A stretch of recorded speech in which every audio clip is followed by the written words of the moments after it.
Bonjour et bienvenue dans cette nouvelle vidéo de la série sur le web design. Aujourd'hui, on va créer ensemble un dark mode en utilisant HTML, CSS et JavaScript. Alors, on va commencer par une démonstration. Donc, on a un bouton qui est au milieu de la page et lorsque l'on clique sur le bouton, on passe bien effectivement en mode dark. Et inversement, si on reclique sur le bouton, on passe à nouveau en mode light. On va également rajouter une petite fonctionnalité supplémentaire qui va permettre de sauvegarder les préférences de l'utilisateur dans le navigateur. Par exemple, si on se met en mode dark et que l'on rafraîchit la page, eh bien on reste bien en mode dark.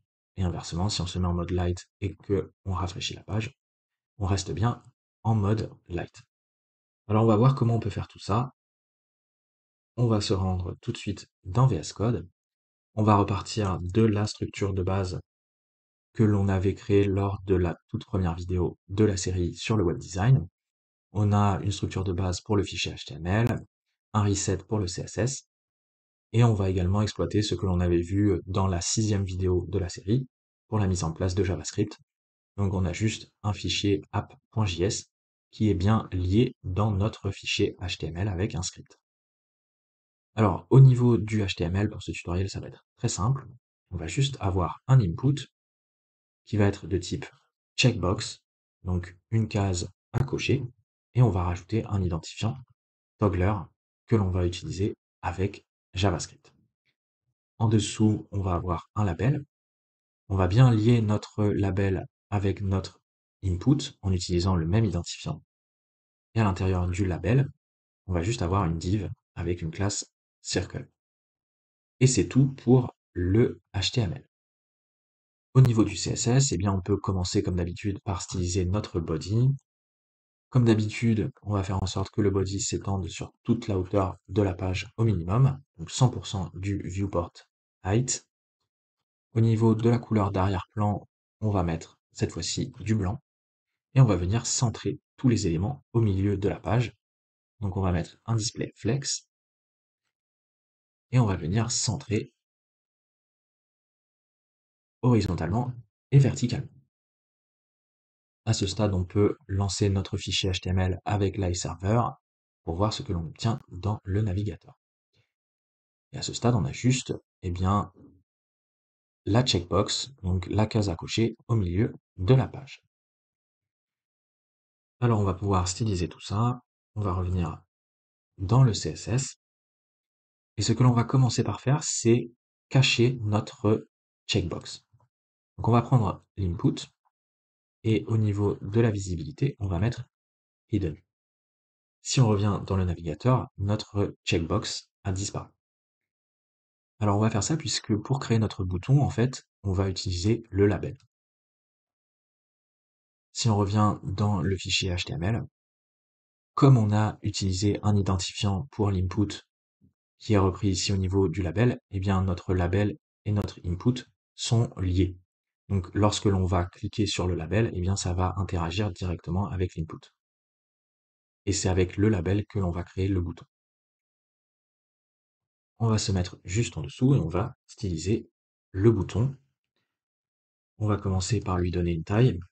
Donc on va mettre 5,8 rem en largeur. En hauteur, on va mettre 3 rem. Au niveau de la couleur d'arrière-plan, je vais venir récupérer le code hexadécimal que je vais coller juste ici. On va vouloir un bouton avec des bords arrondis, donc on va rajouter un border radius, 3 rem. On va rajouter également une marge, donc on va mettre 0 en haut et en bas et un rem à gauche et à droite. Et on va également rajouter un curseur, on va mettre pointeur pour que l'utilisateur comprenne bien qu'il s'agit d'un bouton. On revient dans le navigateur, et voilà ce que l'on obtient. On a notre bouton qui commence à prendre forme. Alors maintenant, il va falloir rajouter le cercle dans le bouton. Donc on va venir chercher notre cercle, c'est la division qui est à l'intérieur du label, et elle a une classe circle. On va créer le cercle, donc On va mettre une taille, 2,5 rem en hauteur et en largeur. Pour obtenir un cercle, eh bien, on va mettre un border radius à 50%. Et on va rajouter également une couleur, la couleur par défaut pour, eh bien, le light mode, comme ceci. Ensuite, on va venir positionner notre cercle à l'intérieur du label. Donc, on va rajouter une position absolue. Et comme on va positionner notre cercle relativement par rapport au label, eh bien, il faut bien rajouter ici une position relative au niveau du label. Et pour la position, eh bien, on va se mettre à 6% en haut, et à gauche, on va se mettre également à 6%. On sauvegarde, et si on revient dans le navigateur, on a bien notre cercle dans le bouton. Alors maintenant, il va falloir prendre en considération le cas où notre case est bien cochée. Donc, on va venir chercher notre input, et lorsque l'input est coché, eh bien, on va aller modifier le label et également le cercle. Alors pour ça, on peut utiliser l'opérateur plus, qui va permettre de sélectionner tous les éléments qui suivent, eh bien, notre input coché. Donc en l'occurrence, eh bien, on va venir chercher le label. Si on revient dans le HTML, on a bien un label qui suit l'input lorsque celui-ci va être coché, puisqu'on a rajouté checked ici. Et donc, lorsque l'input est coché, eh bien, pour le label, ce que l'on va faire, c'est tout simplement changer la couleur d'arrière-plan. Je viens récupérer le code hexadécimal que je colle juste ici. Si on revient dans le navigateur, eh bien, lorsque l'on clique sur le label qui est lié à l'input, la couleur d'arrière-plan du label change. Alors maintenant, il va falloir faire la même chose pour le cercle. Donc, lorsque l'input est coché, on vient chercher le cercle et on va modifier la couleur d'arrière-plan. Je vais récupérer le code hexadécimal que je vais coller juste ici. Si on revient dans le navigateur, et bien cette fois-ci on a également la couleur du cercle qui change. Alors maintenant il va falloir rajouter l'animation, ou plutôt les animations. Lorsque on va cliquer sur le bouton, il va falloir que notre cercle bouge à l'intérieur du label. Donc pour ça on va créer deux animations. Une première lorsque l'on va passer en dark mode, que l'on va appeler switch on, et une deuxième lorsque l'on va revenir en mode light, que l'on va appeler switch off. On va commencer à 0%, et ici on va utiliser la propriété transform pour déplacer notre cercle à l'intérieur du label. Donc on va déplacer le cercle horizontalement avec translate x, et au départ, eh bien, on va rester à 0, c'est la position initiale, donc au début de l'animation. On va également modifier la propriété scale pour changer la taille du cercle, ça va permettre de créer un petit effet dans l'animation. Et au départ, à nouveau, on va rester avec la taille de base, donc avec l'échelle A1. Arrivé à la moitié de l'animation, à nouveau, on va translater, sauf que cette fois-ci, on va effectivement déplacer le cercle. On va le translater de 20 pixels. Et au niveau de la taille, eh bien, à la moitié de l'animation, on va grossir le cercle. On va passer à une échelle de 1,2. Et arrivé à la fin de l'animation, à nouveau, on va déplacer horizontalement et on va aller jusqu'à 40 pixels, donc à l'autre extrémité du label. Et au niveau de l'échelle, eh bien, on va revenir à la taille initiale. Et pour la deuxième animation, donc lorsque l'on va revenir au mode light, eh bien, ça va être quasiment la même chose, ça va être l'inverse en fait. Donc ici au départ, on va commencer à 40 pixels. Au milieu de l'animation, on va bien revenir à 20 pixels et on va modifier l'échelle. Et à la fin de l'animation, eh bien, on va revenir à la position initiale, donc à 0. C'est l'inverse tout simplement. Alors maintenant, il va falloir utiliser ces deux animations. Donc, on va utiliser la première ici lorsque l'input est coché, donc lorsque l'on passe en mode dark. Ici, on va utiliser notre première animation, switch on, pour passer en mode dark. Et ici, au niveau de la durée de l'animation, on va mettre 0,3 secondes.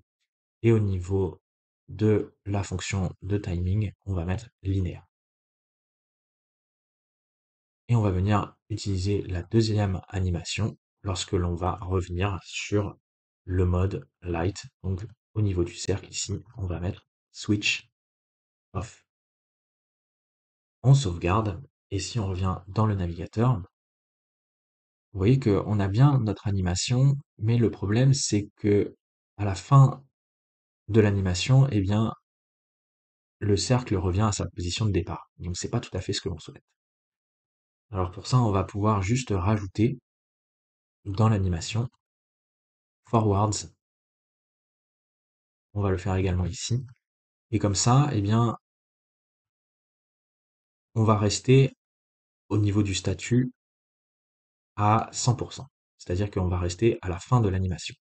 Donc comme ça, on aura la bonne valeur en pixels à la fin de l'animation. Ça va éviter de revenir au début de l'animation. Et normalement, ça devrait fonctionner. Si on revient dans le navigateur, eh bien effectivement, on voit que ça fonctionne correctement. Donc on a bien notre bouton qui est en place. Alors par contre, on n'a pas encore mis en place le dark mode, c'est-à-dire que normalement, lorsque l'on passe en mode dark ici, il va falloir changer au moins l'arrière-plan, le passer en noir et le repasser en blanc lorsque on revient sur le mode light. Et également, eh bien, on n'a pas encore notre fonctionnalité qui permet de sauvegarder les préférences. Donc par exemple, si on est en mode dark et que l'on clique sur le bouton refresh, vous voyez qu'on revient en mode light. Donc tout ça, on va le faire avec JavaScript. On va retourner dans VS Code et on va se rendre dans le fichier app.js. On va commencer par récupérer notre input, donc la checkbox. On va pouvoir la récupérer par son identifiant, comme ceci. Ensuite, eh bien, comme d'habitude, on va créer une fonction, initApp, et c'est cette fonction que l'on va lancer au chargement de la page. Donc on va rajouter un écouteur d'événements, et lorsque le contenu du DOM est chargé, on va venir lancer notre fonction callback initApp. Alors qu'est-ce que l'on va faire dans cette fonction initApp? Eh bien on pourrait commencer par définir une variable mode pour représenter le statut de notre dark mode. Et par défaut ici on va mettre false. Donc par défaut on sera en mode light. Ensuite, eh bien, on va rajouter un écouteur d'événements sur l'input. Et dès que la valeur de l'input va changer, eh bien, on va déclencher une fonction callback. Et ici, eh bien, tout simplement, on va commencer par changer la valeur du mode. Donc, on reprend notre variable mode et on va lui assigner une nouvelle valeur. On va mettre tout simplement l'opposé de sa valeur actuelle. Donc, si le mode est à false, il va passer à true. Et si le mode est à true, il va passer à false.